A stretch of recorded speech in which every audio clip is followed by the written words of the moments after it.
start, someone, Lydia Belcher, keeps commenting on how I do the snaps and claps thing. When you're editing, you need to, like, I have audio separate from video so that this will be good, right? Because if I just use the camera audio, it would sound like this. But because I love you and I don't do that, you're welcome, I have to have a marker for when they start. At least I used to when I was editing on my computer. But now I'm editing on Cole's computer, so I don't really need that anymore because technically it syncs itself.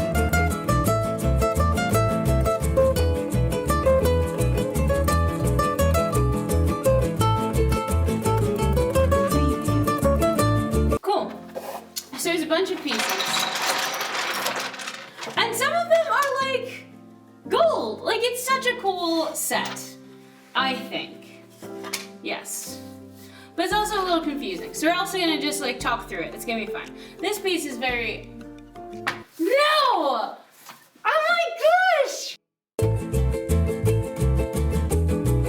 What was I talking about? Okay, so I was talking about how in middle school, in 2 of the middle schools of the 3 that I went to, I was in the gifted program, but in 1, I was not. And it was the one that I ended up graduating from that school. And for some reason, unbeknownst to me, I got to the school, right? And my mom rolls in and is like, my daughter's gifted. She's not she's perfect, but like my daughter's gifted, like, you know, put her in the gifted program. And they were like, we'll be the judge of that. And they were the judge of that and decided that I was not gifted. And I know that's not something that they can really like take away from you, but it felt like a loss. Oh, yes! I was looking for this one. It felt like a loss in my heart. Okay, now this small square. Oh, that's it. It's got to be that. Oh, excited. Okay, so yeah, but like in the gifted program, while I was in it for 2 of the 3 schools I went to in middle school, and while I was in it during like 4th grade, 3rd grade, 4th grade, sorry, burping, 5th grade, I was in it. And then 6th grade is when I got out of it. And even when we went to Reading, which was our 2nd school, I was in the gifted program. And we played like 24 and stuff like that. It wasn't like super intense at that school. But I always, in my heart, I loved it. I was just too much of a little butthole to express how much I truly enjoyed it.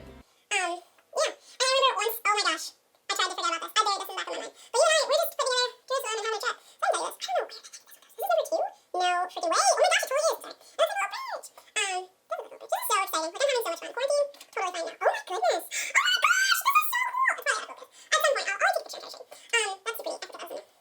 Anyway, at one point, how is this not 22? This has to be 22. It says that it's 11. It's not 11. Oh, it is 11. At some point, one of our projects in the gifted program, and my gifted teacher was amazing. If she sees this by some chance, also, one of the things you should be doing, now this is a new challenge. If you see this, also, for all the people who didn't watch this video to this point, like, I'm sorry, that's what you get. I'm not texting this out. This is exclusive now.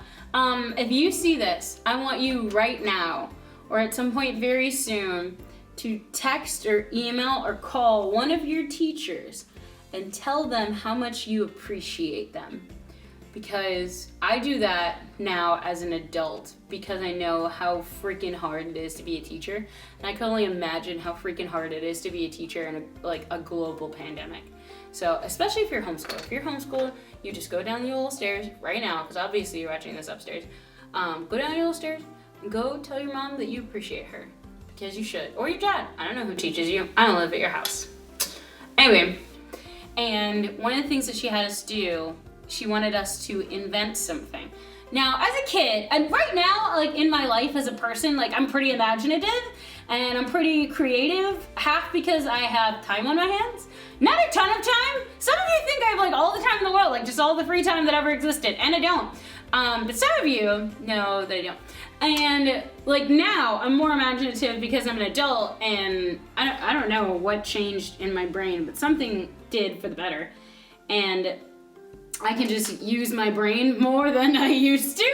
And she gave us this assignment, and it honestly felt like the hardest thing in the freaking world. I was like, invent something? Are you freaking kidding me? Like, everything that could be good. Do you ever think about this? Like, everything that could be good has already been invented, and then something new comes out, and you're like, wow, dang, I'm an idiot. Like, and like, oh my gosh, I think about this so regularly when I think about pop sockets. Cause like, I had a cell phone. Like, I was a human being with a cell phone, and I didn't come up with it. Also, like, I blame myself for that for no apparent reason. Like, there's no good reason. There's no way I could have come up with pop sockets. Like, I don't have an engineering degree or a bunch of other things that you need to have for stuff like that. But in my brain, I just thought like, hey, yeah, I should definitely have invented that, and I didn't.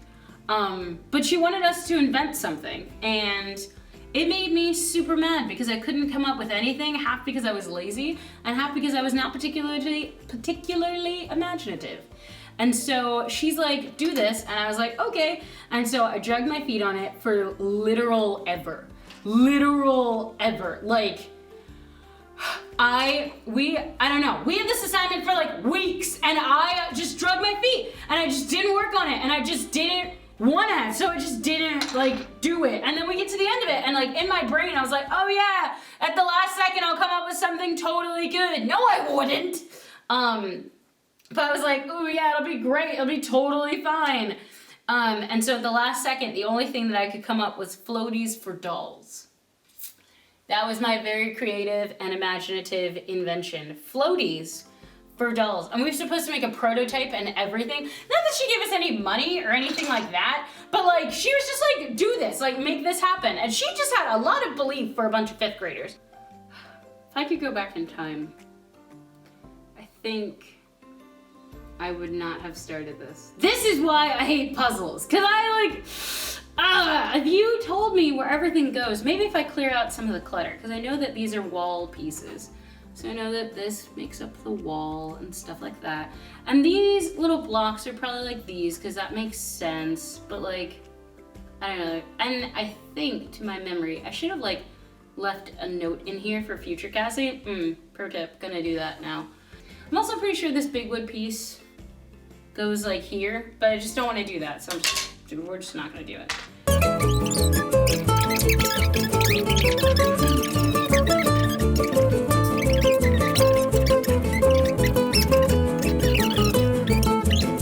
Unfortunately, this one's so big. Which one could this be? Oh, this is one of the blue ones! Sorry.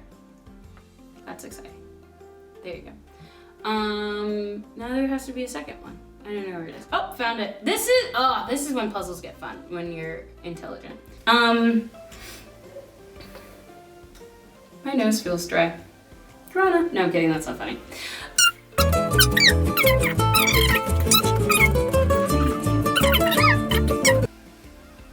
I never in a million years thought that I would actually live through like a pandemic or an epidemic or anything like that. I don't know, not to like be stupid, like think that like bad things don't happen, or like crazy things don't happen. Crazy things happen all the time, you know, but like I don't know, I'd hear about the Holocaust and like history, and I'd hear about crazy things and bad things happening like everywhere, like, you know, and you never think that you're gonna live through something where the government tells you that you shouldn't leave your house for a couple of months. Because I'm very obviously listening to that super well right now as I sit here at church. 20 is gonna be a tree. Maybe you just put the trees throughout wherever you want them to be. I don't know. This did not come to me with very clear instructions. I was given numbers and that's it. But yeah, I never thought that something like this would happen. I planned for youth group through August just to be on top of it and get out ahead of some stuff. And now it's like all those things, oh no, it's fine. I knocked over a little tree. All those things you plan, they just are on hold until they're not on hold anymore. And so I want to encourage you. I always want to encourage you. You deserve to be encouraged. I love you. Everything's crazy right now. It is. But I want to encourage you to be flexible, because you can be flexible. I know. And there are people out there, and there are probably people watching this right now who are like, I cannot be flexible with the things in my life. Like, this is too much. And it is. It's so much. It's a lot. But, hear me out. God's not surprised by any of this. And he's not shocked, and he's not thrown off. And so rather than like, I feel like there's two camps of people. There's people who are rigid and like stuck in their ways and kind of that like, I planned for this, I wanted this to happen, I had my 5-year plan and this is wrecking it, Corona sucks, like all this stuff, and don't get me wrong, Corona does suck and stuff like that. But you're coming up against this opposition with that kind of force because of the way that you look at it and because of the way that you embrace change. I had a t-shirt when I was a kid, and on it, I thought it was so revolutionary. I just wanted to be so smart when I was young.